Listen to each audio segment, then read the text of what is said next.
اعوذ باللہ من الشیطان الرجیم بسم اللہ الرحمن الرحیم واللہ اخرجکم من بطون امہاتکم لا تعلمون شیئا، اللہ نے تمہیں نکالا تمہاری ماؤں کے پیٹوں سے کہ تم کچھ شے نہیں جانتے تھے، کوئی علم نہیں تھا۔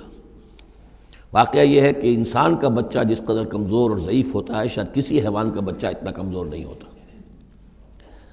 آپ نے بکری کے بچے کو دیکھا ہوگا، نوزائیدہ کو، وہ تھوڑی دیر بس اس کی ٹانگیں لڑکھڑاتی ہیں، بس تھوڑی دیر، فوراً ہی ولادت کے بعد ٹانگوں پہ کھڑا ہوتا ہے۔ لیکن یہ کہ انسان کا بچہ جتنا لا علم، جتنا ضعیف، جتنا کمزور، جتنا ڈیپینڈنٹ، جتنا محتاج ہوتا ہے۔ واللہ اخرجکم من بطون امہاتکم لا تعلمون شیئا وجعل لکم السمع والابصار والافئدہ لعلکم تشکرون، پھر اللہ نے تمہیں سماعت دی، بصارت دی اور افئدہ دیے۔ یہ افئدہ کا جو عام طور پہ ترجمہ جو ہے آپ نے دیکھا ہوگا دل لکھا ہوتا ہے، مجھے اس سے اختلاف ہے۔ میرے نزدیک افئدہ جو ہے اس سے مراد جو ہے عقل ہے، لیکن یہ میں اس پر گفتگو کروں گا اگلی صورت میں انشاءاللہ۔ ان السمع والبصر والفؤاد کل اولئک کان عنہ مسئولا، وہ جو آیت ہے سورہ بنی اسرائیل کی، وہ اس موضوع کے اوپر اہم ترین ہے۔ پھر اللہ تعالیٰ نے تمہیں کان اور آنکھیں دی اور عقل دی۔ یہ اصل میں ریلیشن شپ یہ ہے کہ یہ سینس ڈیٹا ہے، آنکھوں سے، کانوں سے یہ ڈیٹا، جیسے کہ آپ آج کل کمپیوٹر میں ڈیٹا جو ہے فیڈ کرتے ہیں اس کے اندر، پھر وہ اس کو پروسیس کرتا ہے، پھر وہ انفر کرتا ہے، پچھلی میموری کے ساتھ ٹیلی کرتا ہے، پھر اس سے کوئی نیا نتیجہ نکالتا ہے۔ تو یہ جو برین کمپیوٹر یہاں رکھا ہوا ہے، یہ ہے جس کو کہ سینس ڈیٹا جا رہا ہے، آنکھوں سے، کانوں سے، چھو کر، چکھ کر، سونگھ کر، جو بھی صلاحیتیں ہمارے اندر ہیں ان سے وہ سارا سینس ڈیٹا جو ہے وہ وہاں جا کر پھر پروسیس ہوتا ہے، اس کو پروسیس کر کے اس سے نتیجہ نکالتا ہے، وہ ہے عقل، وہ جو انسان کے اندر یہ ذہن اس دماغ میں جو رکھا گیا ہے۔ فؤاد سے میرے نزدیک مراد یہ ہے اور میں اس پر جازم ہوں۔ وَجَعَلَ لَكُمُ السَّمْعَ وَالْأَبْصَارَ وَالْأَفْئِدَةَ لَعَلَّكُمْ تَشْكُرُونَ، تاکہ تم شکر کرو، ان چیزوں کا، ان نعمتوں کا حق مانو، حق ادا کرو، ان چیزوں کو، ان نعمتوں کو صحیح طریقے سے استعمال کرو۔ أَلَمْ يَرَوْا إِلَى الطَّيْرِ مُسَخَّرَاتٍ فِي جَوِّ السَّمَاءِ، کیا یہ دیکھتے نہیں پرندوں کو کہ وہ فضا کی اس خالی خلا کے اندر حکم یہ بالکل مسخر ہیں، یعنی اللہ تعالیٰ کے حکم کے مطابق جو ہے تیر رہے ہیں۔ ما یمسکہن الا اللہ، انہیں نہیں تھاما ہوا ہے کسی نے سوائے اللہ کے۔ ان فی ذلک لآیات لقوم یؤمنون، یقیناً اس میں نشانیاں ہیں ان لوگوں کے لیے جو ماننا چاہیں یا جو ایمان رکھتے ہوں۔ واللہ جعل لکم من بیوتکم سکنا، اور اللہ تعالیٰ نے تمہارے لیے تمہارے گھروں میں سکون اور سکونت کی جگہ، رہنے کی جگہ تمہیں فراہم کی ہے۔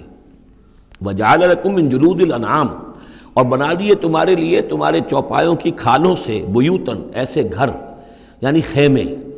یہ جانوروں کے کھالوں کے خیمے بناتے تھے تاکہ یہاں خیمہ، یہاں اکھاڑا وہاں لگا دیا، وہاں سے اکھاڑا وہاں لگا دیا، وہ ہلکا رہتا تھا خانہ بدوش لوگوں کے لیے۔ تم ان کی کھالوں سے بنا لیتے ہو گھر، تستخفونہا، جو تمہیں بڑے ہلکے رہتے ہیں تمہارے لیے، یوم ظعنکم، جس دن کہ تم سفر میں ہو، و یوم اقامتکم، اور جب تم کہیں اقامت کرنا چاہو۔ وہی خیمے اتارے اونٹ کے پیٹھ کے اوپر سے، وہاں گاڑا، رات کو اس کے اندر آرام کر لیا۔ وَمِنْ أَصْوَافِهَا، اب یہ تین الفاظ آ رہے ہیں جو کہا تھا دفء، تمہارے لیے جڑاول ہے ان میں، انہی حیوانات میں وہ ریشہ پیدا کر رکھا ہے ہم نے، فائبر، جس فائبر کے ذریعے سے کہ تم کپڑا بنتے ہو۔ اب کاٹن فائبر ہے یا اب آرٹیفیشل فائبرز آ گئے ہیں، لیکن سب سے پہلے جو چیز انسان کو ملی تھی وہ تو حیوانات کے جو یہ ان چوپایوں کے جو بال ہیں ان سے ہی انسان نے کچھ چیزوں کو بننا سیکھا تھا۔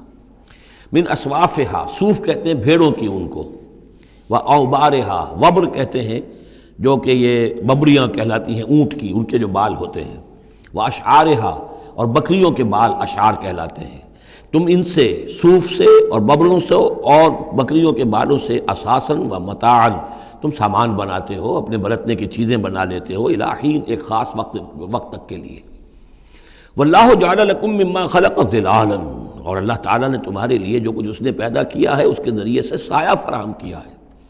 درختوں کا سایہ تمہیں ملتا ہے، کسی اور چیز کا سایہ اللہ تعالیٰ تمہیں دیتا ہے۔ وجعل لکم من الجبال اکنانا، اور تمہیں پہاڑوں کے اندر چھپنے کی جگہ دے دی ہے، یعنی غاریں ہوتی ہیں، ظاہر بات ہے طوفان جب آتے ہیں اور بڑی تیز ہوا جب چل رہی ہوتی ہے تو پہاڑوں ہی کے اندر وہ کھو موجود ہوتی ہے، وہ غاریں ہوتی ہیں کہ ان میں لوگ پناہ لیتے ہیں۔ وجعل لکم سرابیل تقیکم الحر، اور تمہارے لیے ایسے کرتے بنا دیے، لباس بنا دیے جو تمہیں گرمی سے بچاتے ہیں۔ وسرابیل تقیکم باسکم، اور ایسے کرتے یعنی جو ذرا بختر ہوتے تھے کہ جو تمہاری لڑائی کے اندر تمہیں بچاتے ہیں. کذالک یتم نعمتہ، نعمت کے لفظ کو پھر نوٹ کیجئے، اس طرح اللہ تعالیٰ اتمام فرما رہا ہے اپنی نعمتوں کا علیکم تم پر، لعلکم تسلمون تاکہ تم سر تسلیم خم کرو اور اطاعت کی روش اختیار کرو. فَإِن تَوَلَّوْا، تو پھر اے نبی اگر یہ رخ موڑ لیں، پیٹھ موڑ لیں، فَإِنَّمَا عَلَيْكَ الْبَلَاغُ الْمُبِينُ، تو آپ پر تو بس صاف صاف پہنچا دینے کی ذمہ داری ہے. یعرفون نعمت اللہ ثم ینکرونہا، یہ اللہ کی نعمتوں کو پہچانتے ہیں پھر منکر ہو جاتے ہیں. واکثرہم الکافرون، اور ان کی اکثریت جو ہے وہ ناشکروں پر مشتمل ہے.